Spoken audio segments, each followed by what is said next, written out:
Hello viewers, today with us today we have new guest with us, Mr. Mallaya sir. He is one of the lecturer in English language. Vidyarthi Degree College, Adilabad. He is a well experienced lecturer. He is in this English language since last 20 years. So today he want to motivate you with some motivational messages. So let us start with introduction with Mallaya sir. Okay sir, Mallaya sir. నమస్కారం YouTube వ్యూవర్స్కి అందరికీ. నా అనుభవాన్ని పురస్కరించుకొని సమాజంలో ఉన్న కొన్ని కోణాలపైన ఒక చిన్న టాపిక్స్ నేను తయారు చేశాను. దయచేసి దీన్ని మీరు అర్థం చేసుకుంటారు అనుకుంటాను. ఆల్రెడీ ఇది వాస్తవ పరిస్థితులను నేను రంగరించి ఒక టాపిక్ని తయారు చేశాను. దీంట్లో ఎవరిని ఉద్దేశించి లేదు. వాస్తవంగా మనిషి ఎలా జీవించాలనే ఒక టాపిక్ మీద మీకు చెప్తా. జీవితంలో ఎదగాలంటే ప్రతి మనిషికి ఒక ప్రణాళిక అంటూ ఉండాలి. ఆల్రెడీ జీవితం ఎంత గొప్పదంటే దాన్ని నిర్వచించడం అంత సులువు కాదు. జీవితము ఎప్పుడు అంతమవుతుందో అని ఆలోచించడం కంటే ఈ జర్నీలో మనం ఏమి సాధించాలని ఒక ప్రణాళికను తయారు చేసుకోవాలి. మన వాళ్ళు ప్రతిసారి ఒక నిర్వచనం ఇస్తుంటారు. కిస్మత్ ఉండాలి, అయితేనే మనం బాగుపడతాము. కిస్మత్, విధి, డెస్టినీ, ఫేట్ ఇవి మనిషిని ఎదుగుదలకు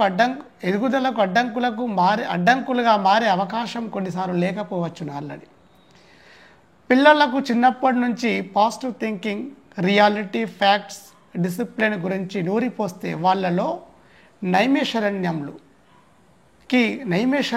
గురి కాకుండా ఉండే అవకాశం ఉంటుంది. ఆల్రెడీ మనిషి గమ్యాన్ని చేరుకోవడానికి మనిషికి ఒక ప్రణాళిక అంటూ ఉండాలి. ఆల్రెడీ పిల్లలు చెడిపోవడానికి పేరెంట్స్, ఫ్రెండ్షిప్, సర్కామ్స్టాన్సెస్ కూడా కొంతవరకు ప్రభావితమయ్యే అవకాశం లేకపోలేదు. పిల్లలను వాళ్ళ ఆలోచనలను, వాళ్ళ నడవడిని గమనిస్తూ ఉంటే వారు పక్కదారి పట్టకుండా ఉండే అవకాశాలు మెండుగా ఉండేవి. ఆల్రెడీ పిల్లలను పాజిటివ్ సైడ్గా మోటివేట్ చేయడమే కాకుండా పేరెంట్స్ కూడా పాజిటివ్ థింకింగ్ని కలిగి ఉండాలి. చరిత్రను ఒక్కసారి మనం సింహలం చేసుకుంటే విధి వక్రీకరించిన, విధాత కనికరించకపోయినా విజయులైన వాళ్ళు చరిత్రలో కోకొల్లలుగా మనకు కనిపిస్తూనే ఉంటారు. ఆయా రంగాల్లో సమస్య లేకుండా పరిష్కారం లేదు, అలాగే పరిష్కారం లేని సమస్య కూడా లేదు. ప్రస్తుతం మనందరము అడ్వాన్స్ టెక్నాలజీ ఎరాలో జీవిస్తున్నాము. ఆశ ఉండాలి, ఆశయం ఉండాలి, వాటిని ఫుల్ఫిల్ చేసే ఆత్మవిశ్వాసం ఉండాలి. ప్రతి ఒక్కరికి ఉండాలి. ఆశయం ఉండాలి. ఆశయం లేకుండా వర్క్ చేయడం అంటే అది అదేమంటారు, దిక్సూచి లేని నావా లాంటిది అర్జెంట్. ఆల్రెడీ వాస్తవం. ఎందుకంటే ఆశ ఉండాలి, ఆశయం ఉండాలి, వాటిని ఫుల్ఫిల్ చేసుకునే ఆత్మవిశ్వాసం ఉండాలి. విజయాలు సాధించిన వారు అపజయాలన్నిటినో వాళ్ళు ఎదుర్కొని ఉంటారు. వెలుగులో ఉన్నవారు చీకటిని చవిచూస్తూ ఉంటారు. సమాజం భిన్న వ్యక్తుల దృక్పథం కలయిక. అందులో మనము ఇమడాలంటే మన మీద మనకు ఆత్మవిశ్వాసం ఉండాలి, తప్పకుండా ఉండాలి, నమ్మకం ఉండాలి. మనల్ని డిస్టర్బ్ చేసే వాళ్ళు చాలా మంది ఉంటారు, కానీ మనం డిస్టర్బ్ ఎప్పుడు కావద్దు. కంపారిజన్ అనేది అవసరము, అది శృతి మించి లేనంత కాలం పర్వాలేదు. అది ఆశల సౌధాలలో ఉండాలనుకోవడం తప్పు కాదు, కానీ ఆశల సౌధాలకి ఎగిరే సామర్థ్యాన్ని మనమే నిర్మించుకోవాలి. చెట్ల తొర్రల్లో నివసించి ఆకులు అల్మలు జంతువులను వేటాడి పచ్చి మాంసం తిన్న మనిషి ఆకాశానికి ఎగిరి అంతరిక్షాన్ని శాసించే స్థాయికి ఎదిగాడంటే దాని వెనుక ఎన్నో ఏళ్ల శ్రమ ఉంది, తపన ఉంది, ఆరాటం ఉంది, పోరాటం కూడా ఉంది. అది ఒక రోజులో అయిన పని కాదు. నిజమే. మనం ఏది కూడా ఒక రోజులో అవుతుంది, ఇప్పుడే అవుతుంది అని ఆశించడం అది తప్పే. తప్పు. ఎందుకంటే మనిషికి ఓపిక ఉండాలి. ఎస్, ఈ కాలాగమనములో ఒక సిస్టమ్ ఉంది.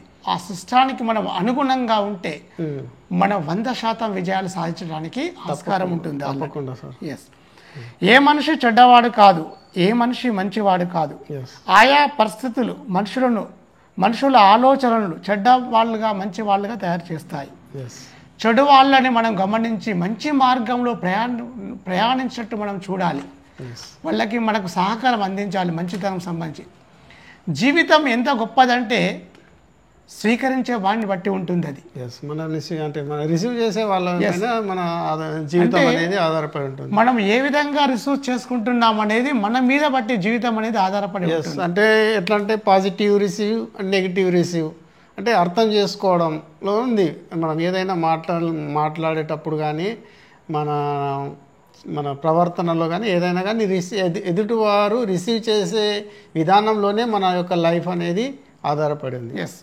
భూమి మీద జీవం ఆవిర్భవించి కొన్ని మిలియన్ సంవత్సరాలైన ఈ పరిణామ క్రమంలో ఎన్నో మార్పులు జరిగాయి. మార్పు అనేది సహజం.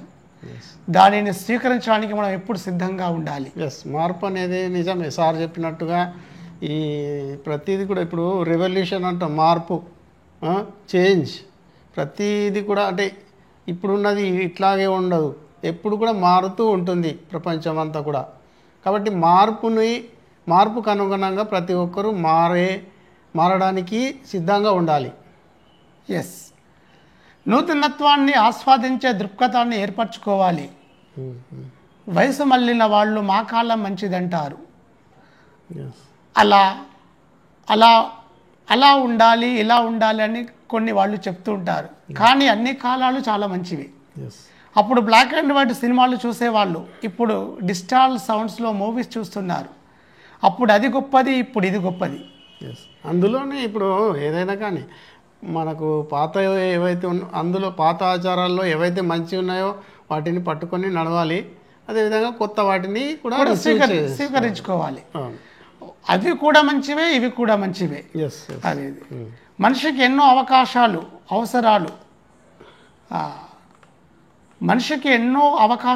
అవసరాలు ఉంటాయి.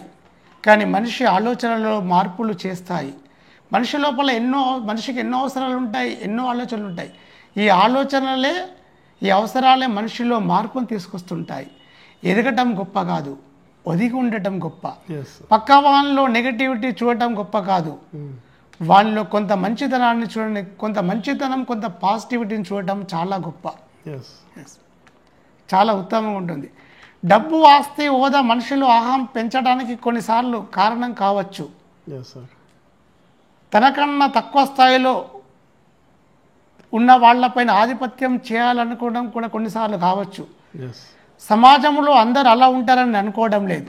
డబ్బు, ఆస్తి, హోదాలు ఉన్న వాళ్ళు కూడా నమ్రత, విధేయ, ప్రేమాభిమానాలు కలవారు కూడా సమాజంలో ఉన్నారు. కానీ వాళ్ళ శాతం చాలా తక్కువగా ఉంటుంది. జీవితం చిన్నదైనప్పటికీ అందులో మనం సాధించవలసిన విషయాలు ఎన్నో ఉన్నాయి. ఆల్రెడీ ఇందాక సార్ చెప్పినట్టుగా డబ్బే ప్రధానం కాదు. నిజం చెప్పాలంటే ఈ డబ్బు పైననే డబ్బు వెంట పరిగెత్తడం అనేది నిజం అంటే అదే లైఫ్ కాదు, ఇంకా చాలా ఉన్నాయి లైఫ్లో అనేది చెప్పడం జరిగింది. చాలా మంచి విషయాలు. 10 మందికి చెప్పడం కంటే ఒకటి చేసి చూపడం, 10 మందిని నిందించడం కంటే ఒకరిని ప్రశంసించి చూపడం మంచిది అనిపిస్తుంది. మనసులో కుళ్ళు ఉంచుకొని తీయగా మాట్లాడడం కంటే ఏ కల్మషం లేకుండా పరుషంగా మాట్లాడినా పర్వాలేదు. అవాస్తవాలకు వాస్తవ రంగుల్ని అద్దద్దు, నీతి నియమాలకు అబద్ధపు రంగుల్ని పూయొద్దు. ప్రకృతికి అనుగుణంగా ప్రశాంతత చెదరకుండా జీవితపు టంచుల దాకా ప్రయాణిద్దాం. విజ్ఞానం వల్ల వివేకం వికసించాలి, మంచితనం వల్ల మమకారపు సుగంధాలు వెదజల్లాలి. గతాన్ని ఎప్పుడు తవ్వుకొని వర్తమానాన్ని పాడు చేసుకోవద్దు. భవిష్యత్తు అన్నది అగమ్యంగా ఉన్న దానికి గమ్యస్థానాలను నిర్మించాలి. 10 మంది ప్రశంసల కొరకు నటించొద్దు, వాస్తవాలను గుర్తించి జీవితాన్ని నడిపించాలి. జీవితానికి డెఫినేషన్స్ని ఆపాదించొద్దు, దాని బాటలో అదే నడిపిద్దాం, దాని బాటలో నడుద్దాను. మంచితనం, న్యాయం, ధర్మం, ప్రేమ, ఆప్యాయత, అనురాగాలను మనలో వీటి వల్ల మనలో ఆనందం వస్తుంది. ఎస్, ఇందాక చెప్పినట్టు సారు, విజ్ఞానంతోనే వికసించు జగత్తు అనేది ఒక మంచి పాట ఉంది. నిజానికి అజ్ఞానంలో ఏమీ మనకు రాదు, జ్ఞానంతోనే మనకు అన్నీ తెలుస్తాయి. కాబట్టి సార్ మంచి వాల్యూస్ని చెప్పడం జరిగింది. Sir actually is one of the English lecturer. So actually we want to organize one discussion point. Every Sunday we organize one discussion point, right? So today just an introduction. So today also after this program we start one discussion point.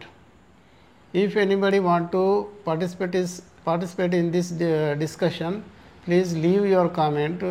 Those who are interested, please leave your comment. We will invite you to discuss on any topic. So thank you for watching our channel, and please stay for more updates. Please stay tuned to subscribe our Kailas Tolson blog channel. Thank you for watching. Thank you, sir.